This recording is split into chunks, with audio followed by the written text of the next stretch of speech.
Assalamualaikum warahmatullahi wabarakatuh.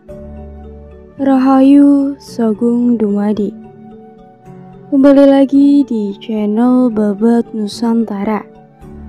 Pada kesempatan kali ini, saya akan menceritakan sejarah tentang dakwah Sunan Kalijaga dengan metode wayang kulit. Tidak usah berlama-lama lagi, mari kita masuk ke ceritanya. Indonesia dikenal sebagai bangsa yang kaya dengan keanekaragaman budaya.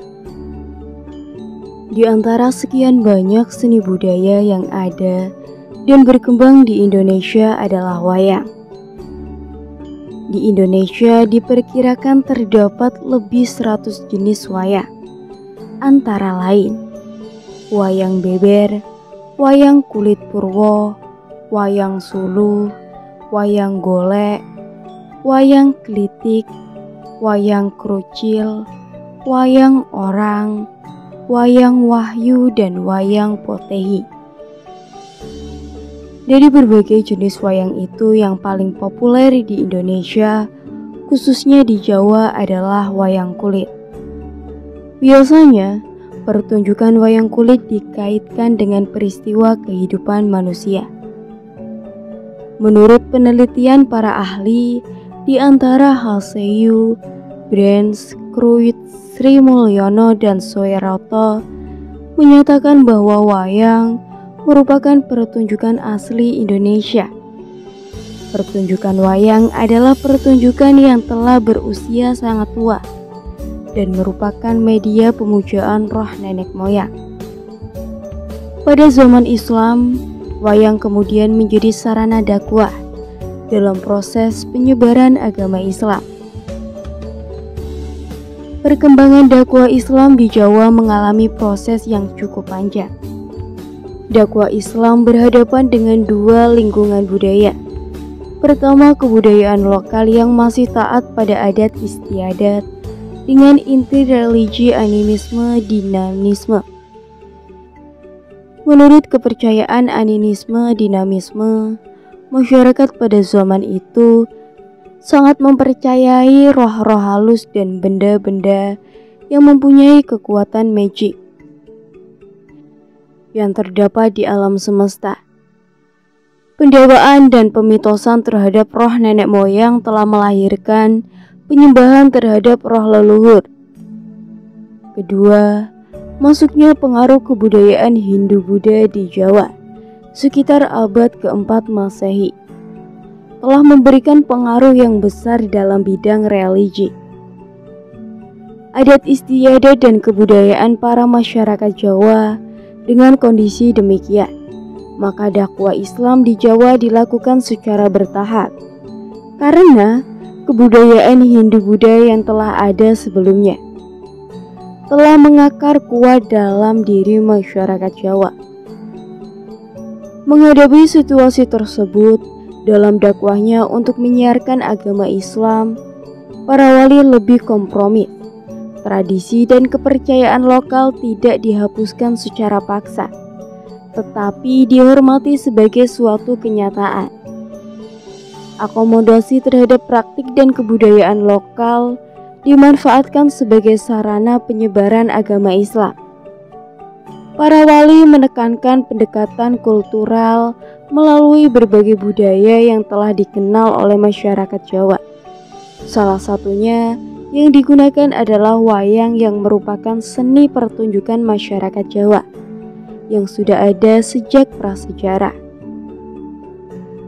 Berdasarkan kenyataan tersebut, masalah Islamisasi dengan menggunakan wayang di Jawa cukup menarik untuk dibicarakan. Oleh karena itu, penelitian ini difokuskan pada penggunaan wayang kulit sebagai media penyebaran agama Islam di Demak pada abad ke-15. Pada bab yang terdahulu telah dibacakan bahwa proses Islamisasi di Jawa lebih menekankan pada pendekatan kultural dalam berbagai budaya yang telah dikenal oleh masyarakat Jawa. Salah satunya media yang dipergunakan dalam proses penyebaran Islam ialah wayang. Sehubungan dengan hal tersebut, maka permasalahan yang akan dibahas dalam skripsi ini adalah apa latar belakang permanfaat wayang sebagai media penyebaran agama Islam? Bagaimana proses penyebaran agama Islam melalui media wayang kulit? Sejauh mana dampak pemakaian wayang sebagai media dalam mensosialisasikan ajaran Islam?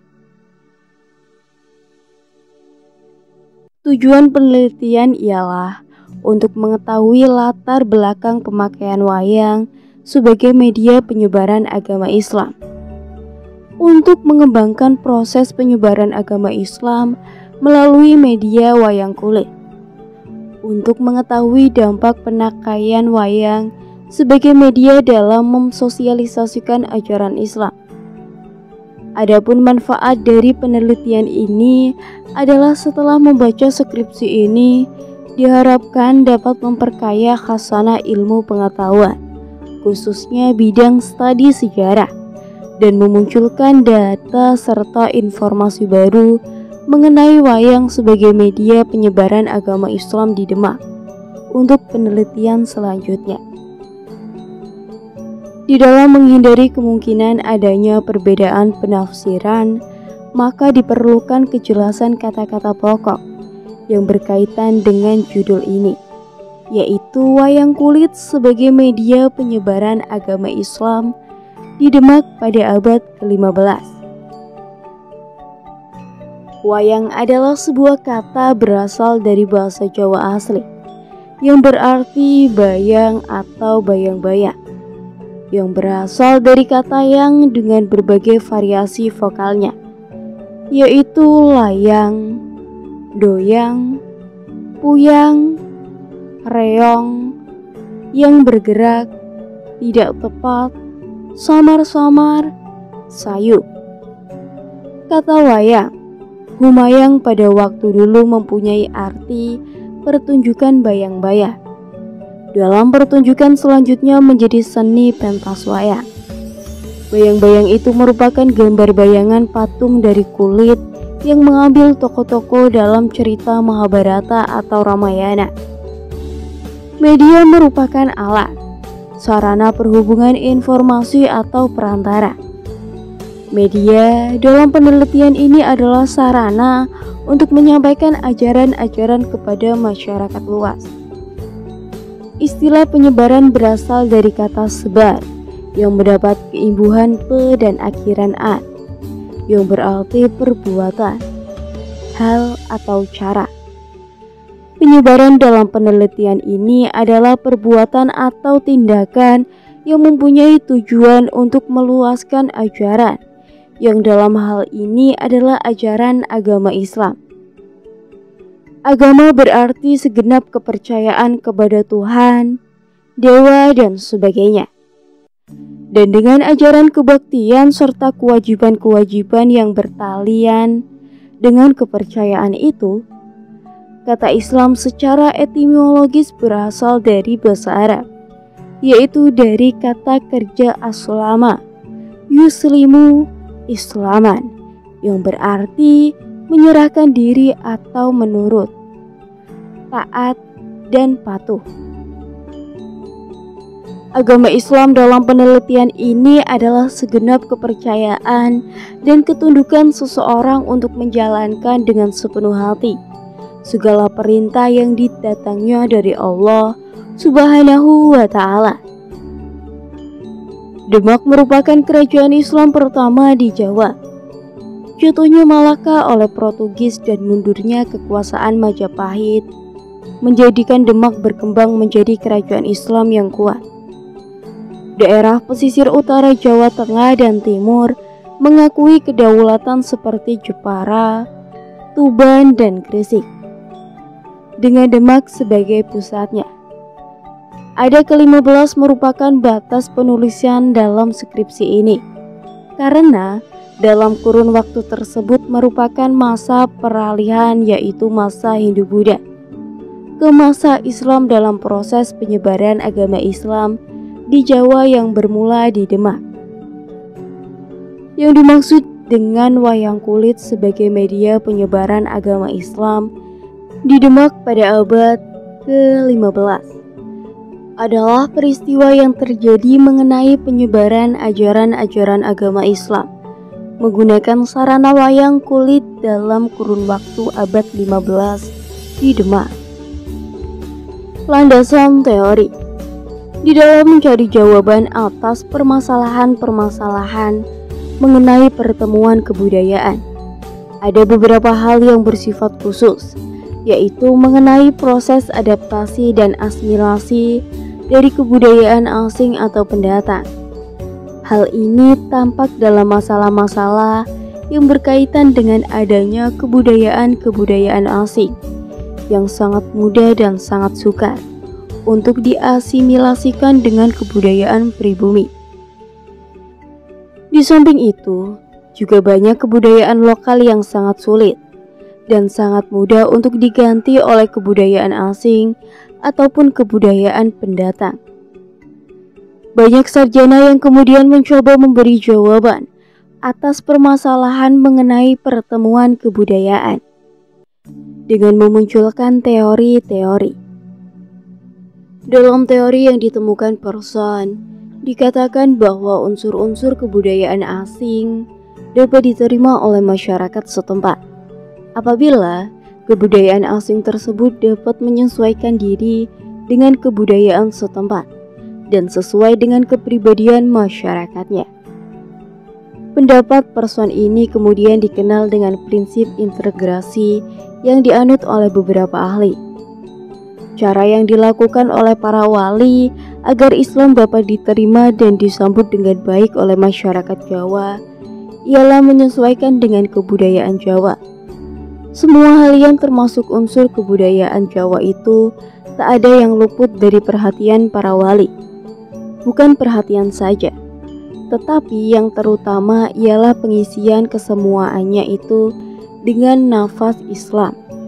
Caranya tanpa paksaan dan perkosaan, namun cenderung kepada penyesuaian yang dapat disebut perpaduan.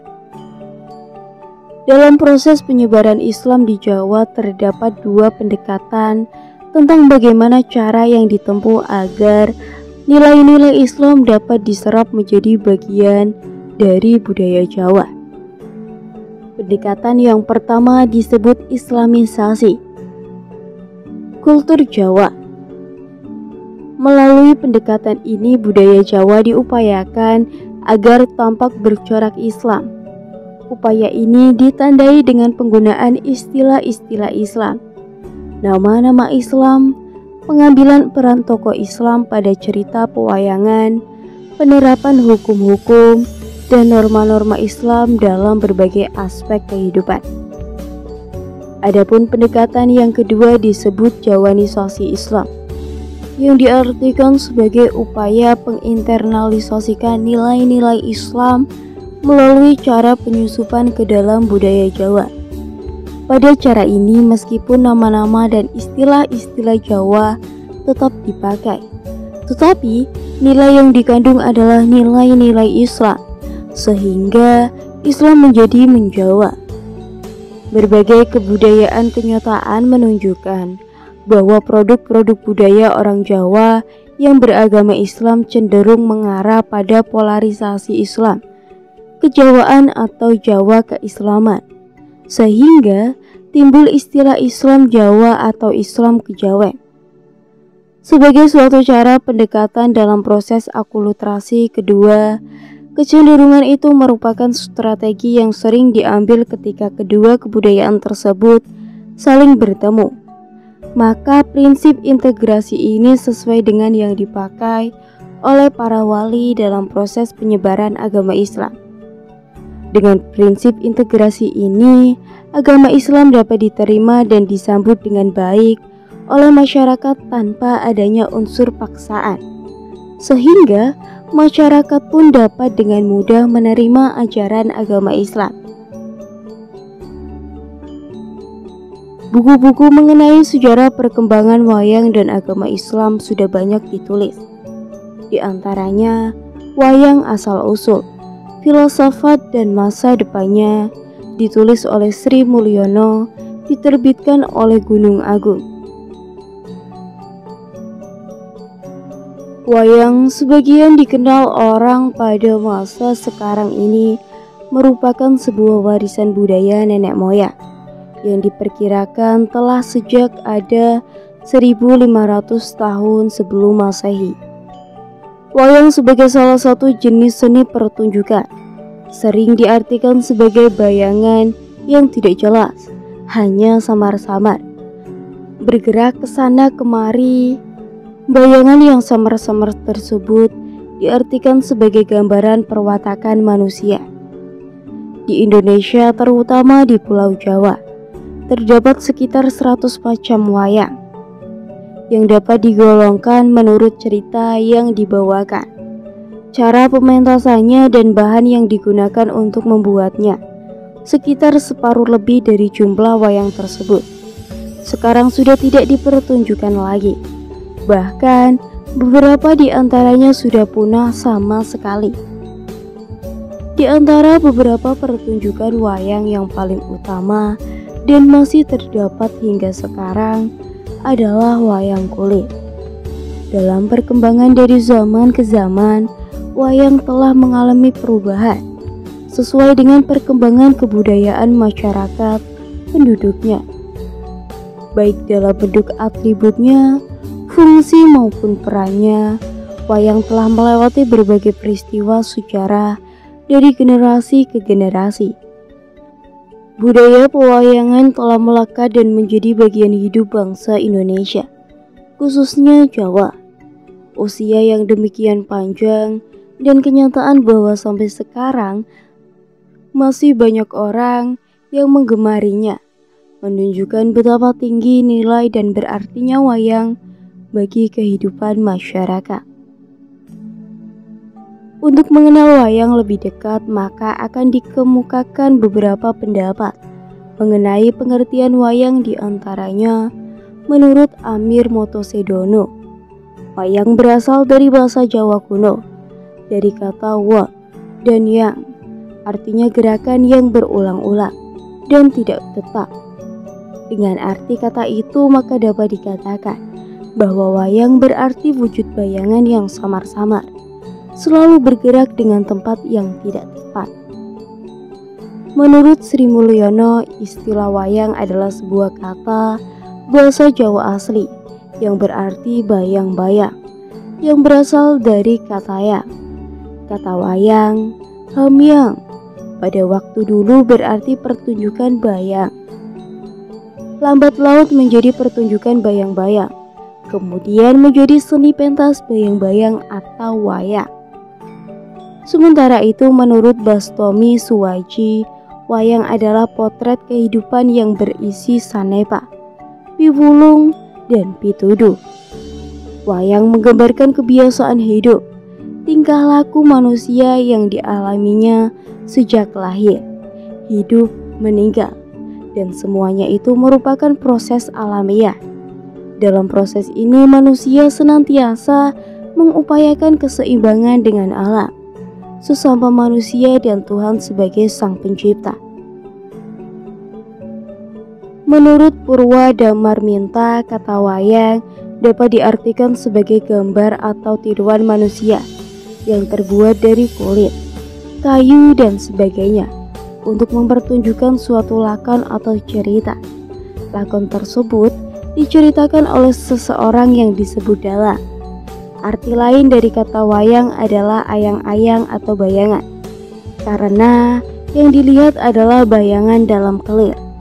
Di samping itu, ada yang mengartikan bayangan ayang-ayang. Bentuk apa saja pada wayang disesuaikan dengan perilaku tokoh yang dibayangkan dalam angan-angan. Misalnya orang baik, digambarkan badannya kurus, mata tajam, dan seterusnya. Sementara orang yang jahat bentuk mulutnya lebar, mukanya lebar, dan seterusnya. Sejak beberapa abad yang lalu, dunia pewayangan telah menarik perhatian para cendekiawan sebagai objek studi tidak sedikit sarjana, baik sarjana dari luar maupun Indonesia, yang telah meneliti tentang wayang. Menurut Ki Aji Azeu dalam disertasinya yang berjudul Beschreto de Canis van het Javanese Tunnel di Leiden pada tahun 1879, berpendapat bahwa pertunjukan wayang berasal dari kebudayaan Jawa, mengingat peralatan atau sarana pertunjukan yang digunakan seperti wayang kelir, belencong, dalang, dan kotak merupakan istilah Jawa dan bukan dalam bahasa Sanskrit. Sedangkan menurut Hasin Amir, wayang adalah bentuk teater yang sudah berusia sangat tua, yang tumbuh dari upacara penyembahan nenek moyang dengan dalang sebagai mediumnya. Seperti Hazeu GLI berandasan berpendapat bahwa wayang berasal dari bahasa Jawa dan termasuk 10 unsur kebudayaan yang telah ada di Jawa sebelum masuknya kebudayaan Hindu. Menurutnya, wayang erat sekali hubungannya dengan kehidupan sosial, kultural, dan religius masyarakat Jawa. Brandes juga menyatakan bahwa India mempunyai bentuk wayang yang berbeda dengan wayang di Jawa. Dalam buku Pratibimba Adilung, Sejarah dan Perkembangan Wayang Karang Haryanto mengatakan bahwa sebelum kebudayaan Hindu masuk ke Indonesia, nenek moyang bangsa Indonesia telah mengenal pertunjukan bayang-bayang dengan boneka wayang.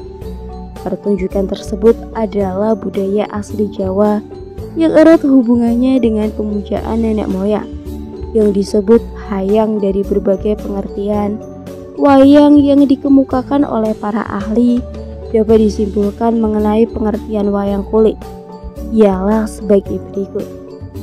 Suatu lakon atau cerita yang di dalam cerita tersebut menggambarkan kebiasaan hidup manusia, tingkah laku manusia dari lahir sampai meninggal dunia.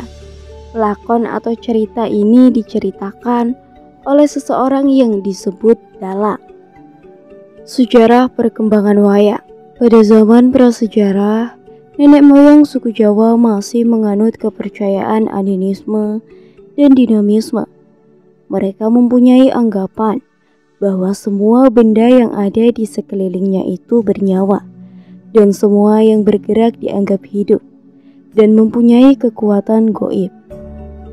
Menurut kepercayaan yang berlaku waktu itu, arwah nenek moyang dianggap sebagai pelindung, senang memberi bantuan dan menjaga anak turunannya agar terhindar dari malapetaka dalam kepercayaan animisme dan dinamisme. Bahwa roh orang meninggal dianggap lebih kuat atau lebih sakti dan berkuasa dibandingkan ketika masih hidup. Mereka percaya bahwa roh orang yang sudah meninggal masih berada di lingkungan sekitar, misalnya di pohon-pohon besar, gunung-gunung, bukit, dan benda-benda lainnya. Kehadiran roh orang yang telah meninggal diharapkan dapat memberikan pertolongan dan membantu serta berkah kepada orang yang masih hidup. Berdasarkan pemikiran itu, dengan sendirinya orang sampai pada usaha untuk mendatangkan roh nenek moyang ke dalam rumah, halaman, atau tempat yang dianggap keramat dengan perantara orang sakti. Roh nenek moyang didatangkan dengan diiringi nyanyian, pujian, dan sajian seperti makanan, minuman, buah-buahan, serta wangi-wangian yang digemari ketika masih hidup di dunia, sekalipun hanya untuk waktu yang sementara. Namun, kesempatan untuk dapat berhubungan langsung dengan roh tersebut adalah sangat penting.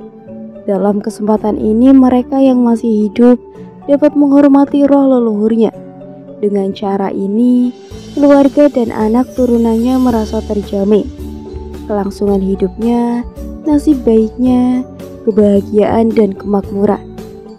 Harapan-harapan inilah yang kemudian mendorong nenek moyang untuk menghasilkan pembuatan bayangan, sehingga orang dapat membayangkan roh orang yang telah meninggal.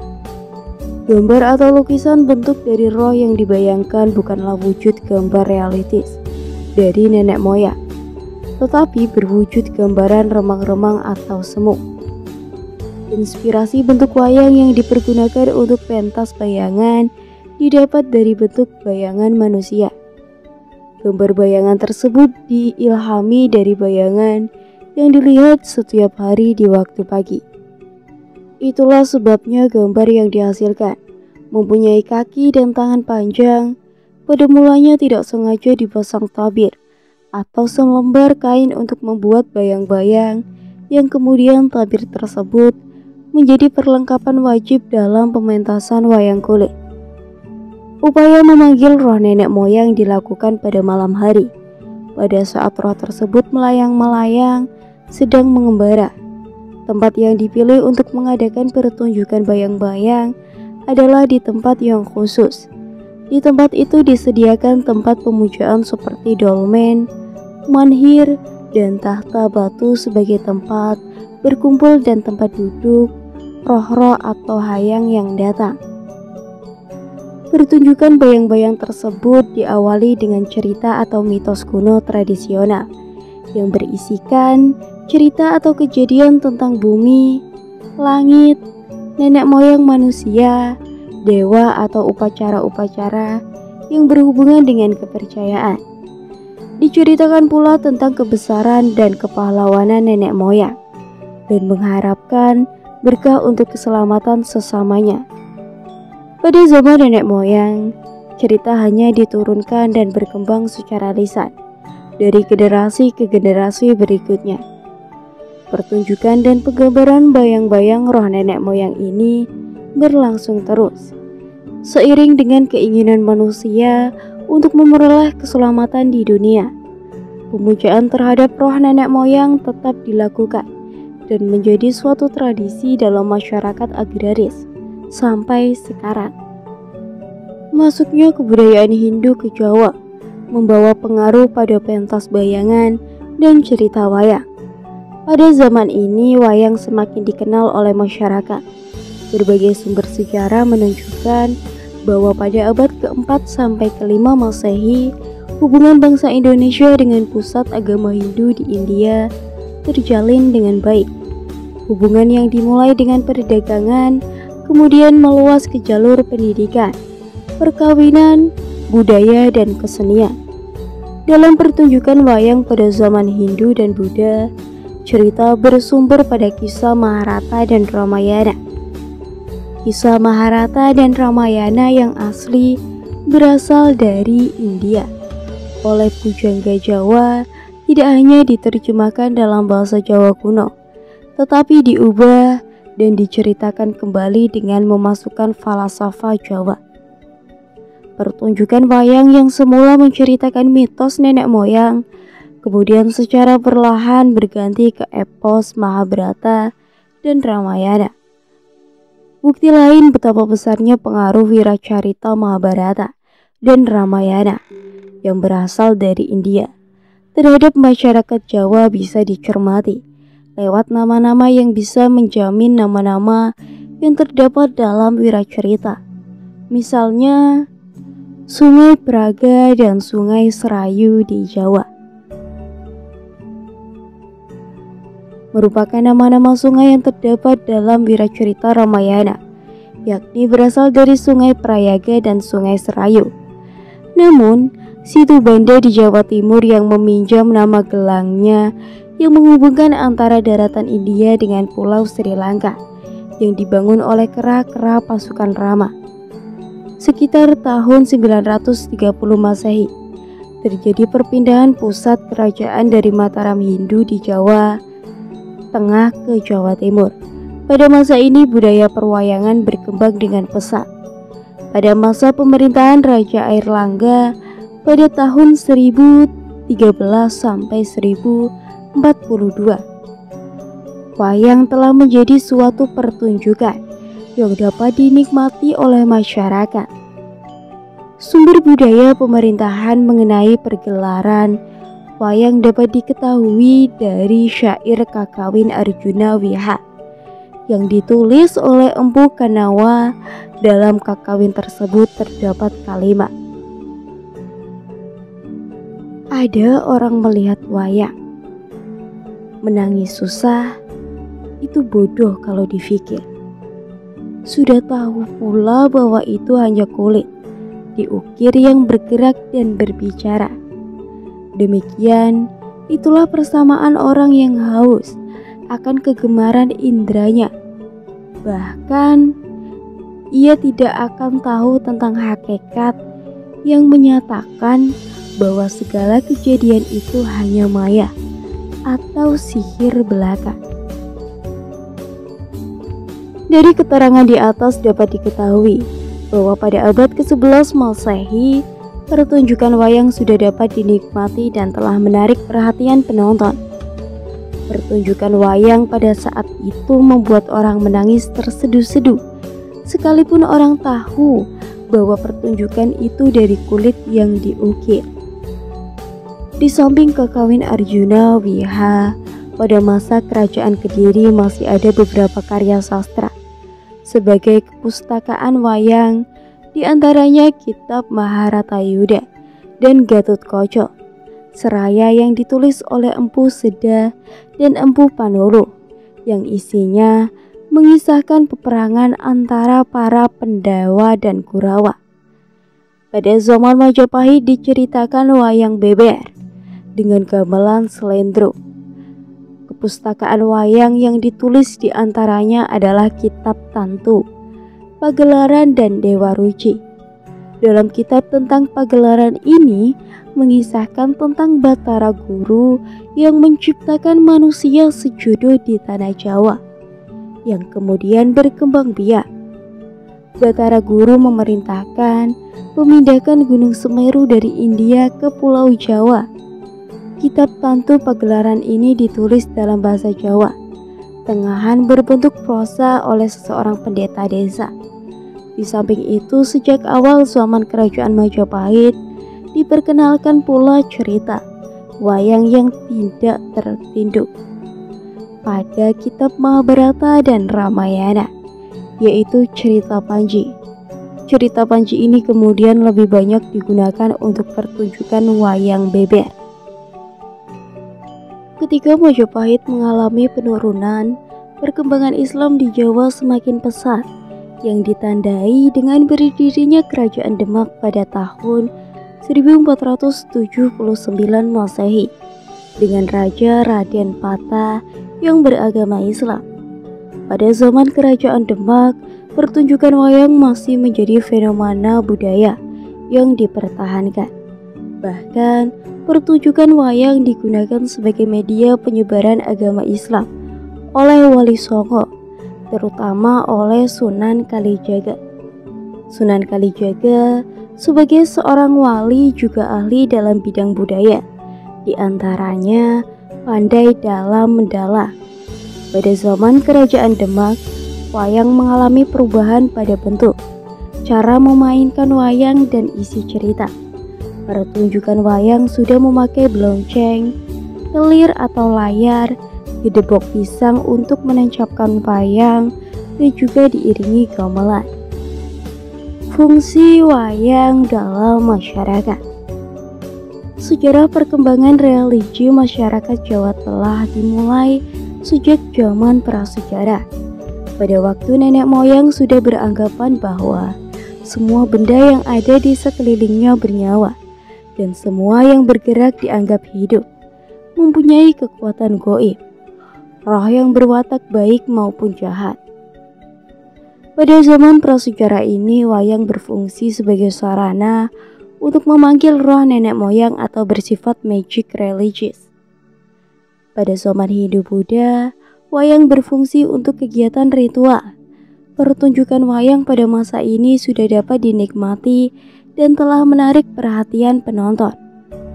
Pertunjukan wayang pada saat itu telah membuat masyarakat terharu, atau dalam arti wayang juga telah berfungsi sebagai hiburan dalam masyarakat. Pada zaman Kerajaan Demak, pertunjukan wayang digunakan sebagai media dakwah penyebaran agama Islam, alat pendidikan dan hiburan. Cerita diambil dari cerita Baba, yakni campuran atau wiracerita Ramayana atau Mahabharata versi Indonesia dengan cerita yang berisi ajaran agama Islam. Wayang pada zaman ini sudah berbentuk pipi, menyerupai bentuk wayang seperti yang kita lihat sekarang. Pertunjukan wayang dipimpin oleh seorang dalang yang sekaligus seorang tokoh agama. Pada masa sekarang, wayang sebagai seni pertunjukan dapat pula berfungsi sebagai tontonan dan tuntunan hidup karena di dalam cerita pewayangan mengandung filosofa hidup yang patut dicontoh dalam kehidupan sehari-hari. Wayang mengandung banyak sekali filosofa hidup yang dijadikan tuntunan hidup sebagian masyarakat Jawa. Salah satunya ialah dalam tokoh pewayangan yang sangat terkenal, ialah tokoh Pandawa, yaitu seorang kesatria yang mempunyai sifat belas kasihan terhadap sesamanya, berani karena kebenaran dan takut karena salah, suka menolong, membela kebenaran, berjiwa kesatria, adil dan jujur. Tokoh Pandawa ini yang paling banyak mendapat simpati masyarakat Jawa. Sifat dan tingkah laku Pandawa ini yang dijadikan teladan dalam kehidupan sehari-hari. Bahkan banyak sekali orang tua yang kemudian memberikan nama pada anaknya dengan memakai nama salah satu tokoh Pandawa dengan maksud agar anaknya kelak memiliki sifat dan sikap yang sama seperti tokoh Pandawa tersebut. Fungsi wayang sebagai tuntunan hidup dapat juga terlihat dalam upacara-upacara ritual yang masih tampak jelas sampai sekarang. Upacara penyambutan, penyembahan kepada arwah nenek moyang selalu dimaksudkan untuk mendapatkan pertolongan atau perlindungan. Pertolongan ini diharapkan pada saat-saat manusia menghadapi masa gawat dan ancaman-ancaman dari makhluk halus atau kekuatan alam.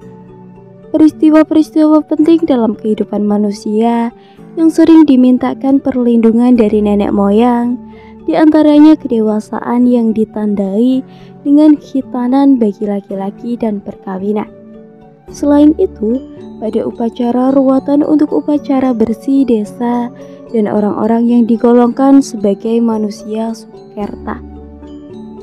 Di antara pertunjukan wayang kulit untuk upacara yang menyangkut kehidupan manusia, ritual yang sangat menarik ialah yang dipergelarkan untuk upacara ruatan. Mengenai ruatan ini, W.H. Rasers dalam tulisannya yang berjudul Panji The Culture Hello, seperti yang dikutip oleh Sudarsono, dijelaskan bahwa pertunjukan ruatan oleh orang Jawa dipergunakan untuk membebaskan manusia dari kekuatan supranatural buruk yang mengancam manusia-manusia yang sial. Keberadaan di dunia ini, kekuatan supranatural ini bukan hanya mengancam manusia yang sial, keberadaan di dunia, tetapi mengancam pula seluruh keluarga. Kebanyakan manusia sukerta digolongkan dalam manusia sial, sengsara dan terkena malapetaka.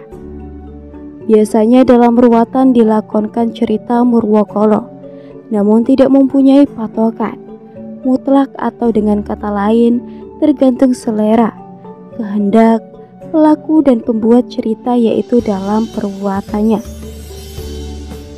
Ruatan ini biasanya dilaksanakan untuk upacara bersih desa dan untuk orang-orang yang digolongkan sebagai manusia sukerta, misalnya ontang anting atau anak yang lahir tanpa saudara, anak tunggal, uger-uger lawang, anak yang hanya 2 bersaudara laki-laki semua.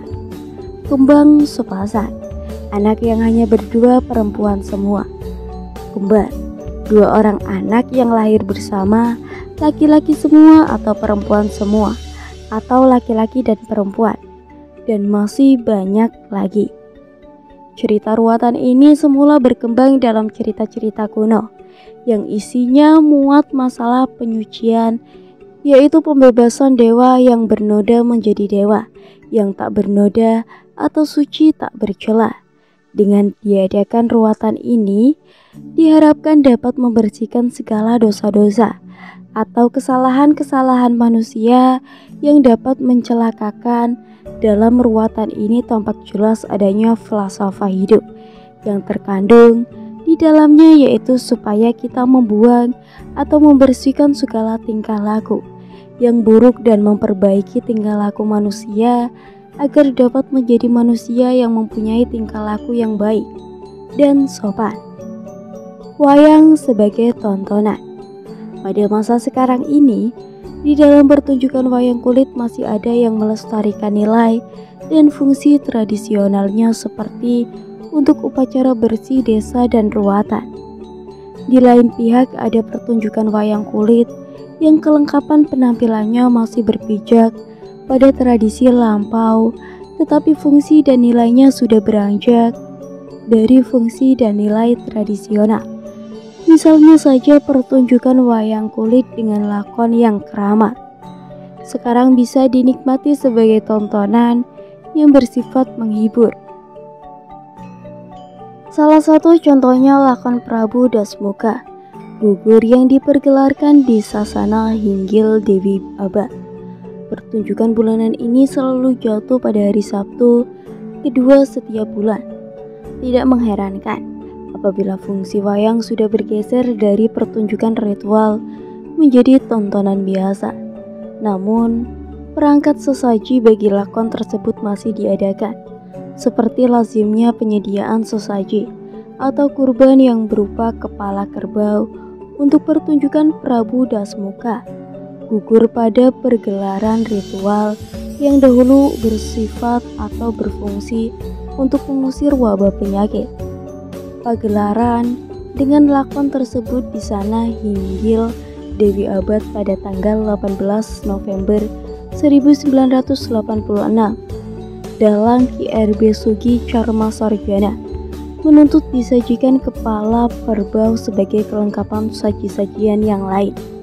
Hal ini membuktikan bahwa masyarakat belum berani sepenuhnya meninggalkan tradisi masa lampau, meski fungsinya sudah bergeser dari pertunjukan ritual menjadi tontonan biasa.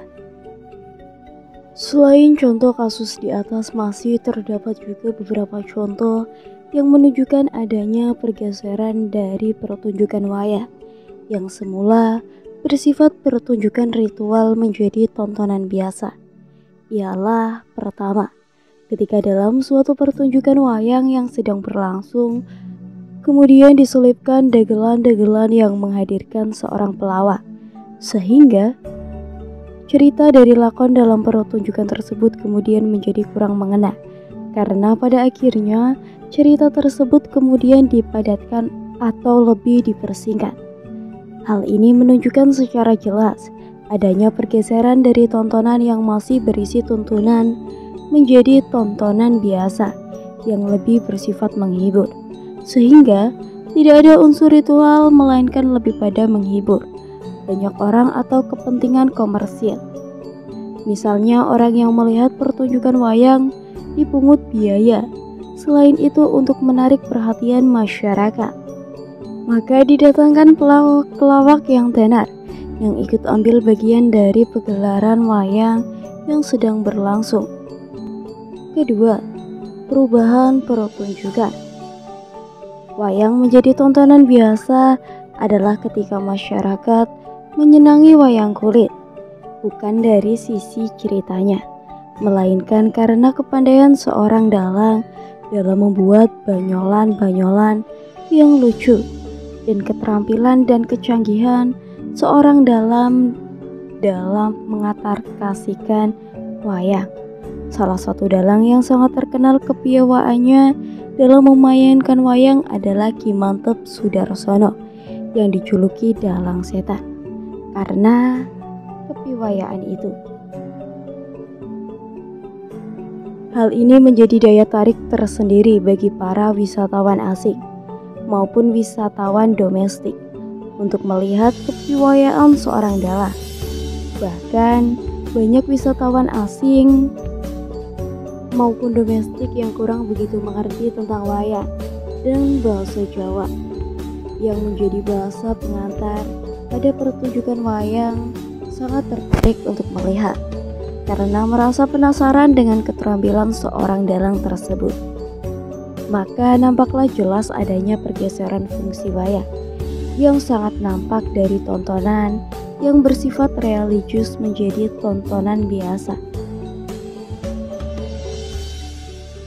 Wayang kulit sebagai media Islamisasi. Islam tumbuh di Jawa bersamaan dengan jatuhnya Kerajaan Majapahit sebagai pusat agama Hindu-Buddha yang ditandai dengan berdirinya Kerajaan Islam di Demak pada tahun 1479 Masehi. Menurut penelitian para pujangga, berdirinya Kerajaan Demak didampingi sebagai zaman peralihan, yakni peralihan dari zaman kebudayaan, tradisi Hindu-Buddha ke zaman Kawalen atau Islam. Pemerintahan di zaman Hindu Jawa di daerah pedalaman berpindah ke Kerajaan Islam di pesisir, kemudian diikuti peralihan agama Hindu-Buddha ke Islam. Hal menarik yang patut diperhatikan dengan apa yang dikatakan oleh Ashumardi Asra, bahwa yang mula-mula masuk Islam adalah para penguasa. Dalam kaitan ini ajaran Leiligo atau politik Al-Nasu Al-Aladini mulukhim bahwa agama rakyat berminankan pada agama rajanya. Oleh karena itu, beralihnya agama raja tentu diikuti oleh para rakyatnya, atau boleh dikatakan secara diam-diam rakyat menerima agama Islam sebagai agamanya. Walaupun sebagian besar dari mereka baru mengucapkan kalimat syahadat dan belum sadar untuk melaksanakan kewajiban sholat dan ajaran Islam lainnya. Selain itu, tradisi yang ada pada masa Hindu-Buddha masih mekar kuat dalam masyarakat yang sulit untuk begitu saja ditinggalkan. Dalam usahanya untuk menyiarkan agama Islam, para wali dalam berdakwah kepada masyarakat Jawa lebih bersifat kompromi. Hal ini disebabkan masih kuatnya agama Hindu-Buddha yang sudah berkembang sejak abad ke-8 Masehi sampai jatuhnya Majapahit. Masa Hindu-Buddha ini telah meninggalkan kepercayaan adat istiadat dan kebudayaan yang berakar mendalam pada masyarakat Jawa. Dengan kondisi seperti ini tidak mudah mengubah tradisi dan budaya yang sudah menyatu dengan masyarakat Jawa, sehingga proses Islamisasi dilakukan secara pelan-pelan dan bertahap. Tradisi dan budaya lokal oleh para wali tidak dihapuskan secara paksa, justru dihormati sebagai suatu kenyataan, bahkan akomodasi terhadap praktik dan kebudayaan lokal dimanfaatkan sebagai media penyebaran agama Islam. Dalam dakwahnya, para wali lebih menekankan melalui budaya yang telah dikenal dengan berkembang di masyarakat, yaitu melalui pertunjukan wayang kulit. Wali Songo menggunakan kesenian wayang kulit ini sebagai media dakwahnya dengan beberapa pertimbangan. Pertama, bahwa pertunjukan wayang kulit telah dikenal dan menjadi bagian dari masyarakat Jawa. Sebelum Islam datang dan berkembang di Jawa, masyarakat Jawa telah lama menggemari kesenian, baik seni pertunjukan wayang dengan gamelan maupun seni tarik suara. Para wali mengetahui bahwa rakyat dari Kerajaan Majapahit masih lekat sekali pada kesenian dan kebudayaan. Di antaranya masih gemar kepada gamelan dan keramaian-keramaian yang bersifat keagamaan Shiva Buddha. Kedua, di dalam kitab tentu Penggelaran yang merupakan karya akhir Kerajaan Majapahit, menguraikan bagaimana terhormat dari ujung tinggi seorang dalang. Hal ini karena posisi seorang dalang pada waktu itu sama seperti seorang pendeta, sehingga dihormati dan dipatuhi oleh masyarakat. Dalang merupakan pembawa amanat dari dewa. Wayang yang terbuat dari kulit yang diukir merupakan peramaian sakral yang dibawakan oleh para dewa untuk menyampaikan ajarannya ke dunia. Melihat kedudukan wayang yang sakral dan dalang yang memainkannya, para wali memperoleh inspirasi untuk menggunakan wayang sebagai media dakwah. Dengan menjadi dalang, maka memudahkan para wali dalam menyampaikan ajaran agama Islam.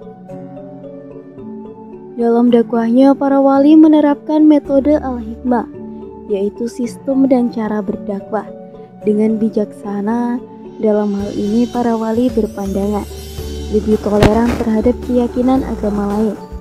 Tradisi yang sudah begitu kuat mempengaruhi masyarakat tidak dihapuskan seketika, tetapi sedikit demi sedikit tradisi itu diberi warna baru.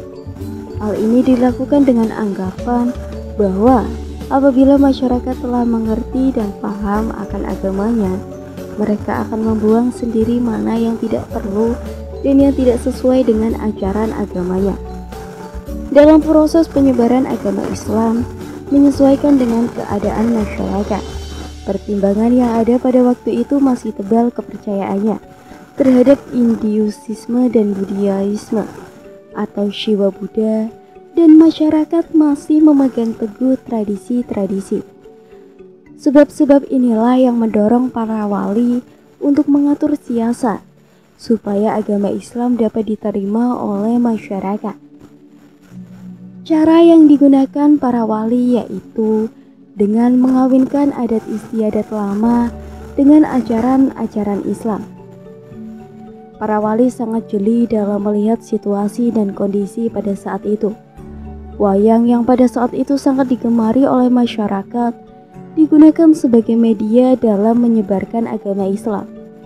Cerita pewayangan yang telah ada diberi unsur-unsur keislaman yang kemudian digunakan dalam berdakwah dalam setiap pagelaran wayang yang diadakan oleh para wali.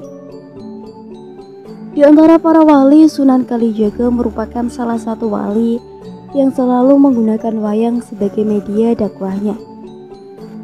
Beliau yang banyak mengarang lakon-lakon baru.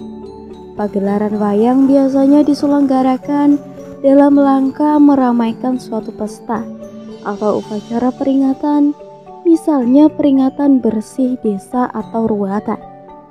Dalam pertunjukan wayang tersebut, penonton diajak bersama-sama untuk mengucapkan kalimat syahadah.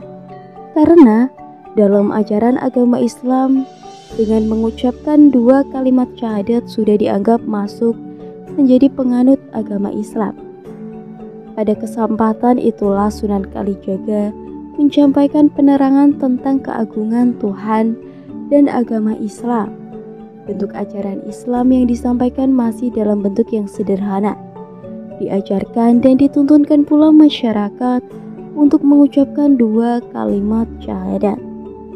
Wayang merupakan media yang sangat tepat untuk melakukan dakwah Islam, sebab wayang merupakan salah satu jenis kesenian tradisional yang paling digemari oleh masyarakat pedesaan. Pada saat Islam masuk, wayang masih serba mistik dan penuh kemusyrikan. Untuk itu perlu dibenahi dan perlu diisi dengan ajaran Islam, sehingga ajaran Islam dapat tentram pada masyarakat.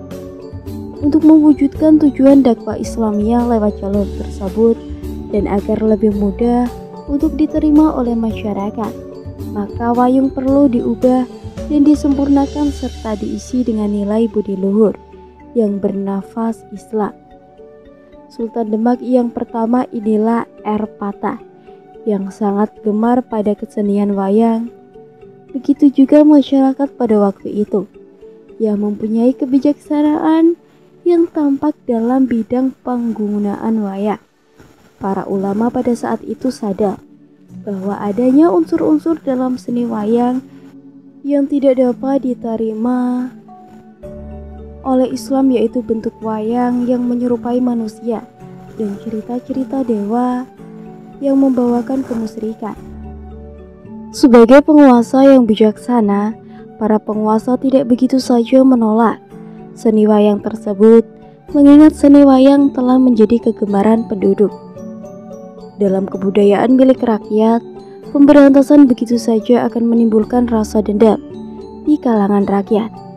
Maka, setelah mengadakan pertimbangan yang masak-masak dengan beberapa orang dari para wali, mereka itu berpendapat bahwa seni wayang perlu dan dapat diteruskan, asal diadakan perubahan-perubahan yang sesuai dengan zaman yang sedang berjalan.